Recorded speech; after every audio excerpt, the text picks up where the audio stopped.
కూటమి ప్రజా ప్రతినిధులు బరితెగిస్తున్నారు. విచ్చలవిడి తనం ఊహించని స్థాయికి వెళ్లిపోయింది. రైల్వే కోడూరు ఎమ్మెల్యే అరవ శ్రీధర్.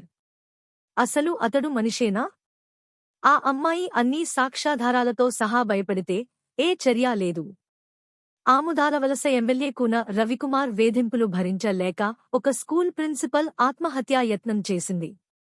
అయినా ఏ చర్య లేదు. చంద్రబాబు నాయుడు గారి ఎమ్మెల్యేలు, చంద్రబాబు నాయుడు గారికి సంబంధించిన వాళ్ళంతా ఏ స్థాయిలోకి వెళ్ళిపోయినారంటే, నిన్న 20 పేపర్లో చూసిన కోడూరు ఎమ్మెల్యే అరవ శ్రీధర్. అదే మనిషేనా అసలు, ఇది ఎమ్మెల్యేనా అని అనిపిస్తుంది నాకు.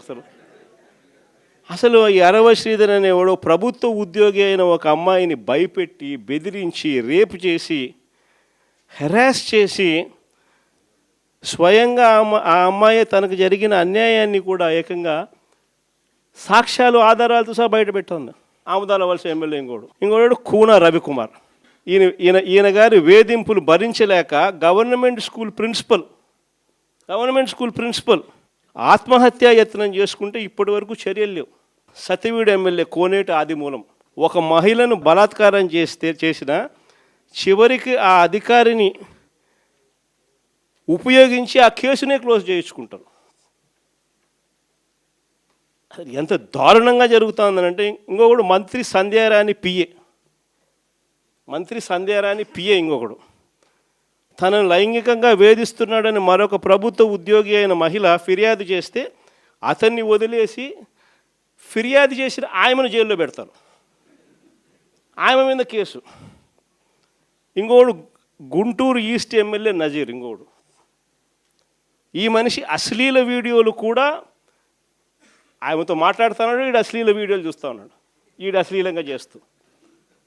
అసలు వీళ్ళు ఎవడు అసలు ఏ ప్రపంచంలో ఉన్న. ఇంకోడు మంత్రి సుభాష్, వాసంశెట్టి సుభాష్. ఇంకొకడు ఏకంగా అశ్లీల డ్యాన్సులు చేస్తూ ఏకంగా చిందులేస్తానంటారు. అశ్లీల డ్యాన్సులు చేస్తూ ఏకంగా స్టేజ్ ఎక్కి చిందులేస్తాడు మంత్రి.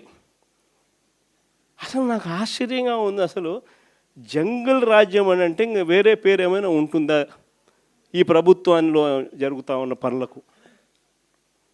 అసలు ఈ స్టేజ్లోకి ఒక ప్రభుత్వం పోవడం ఏంది?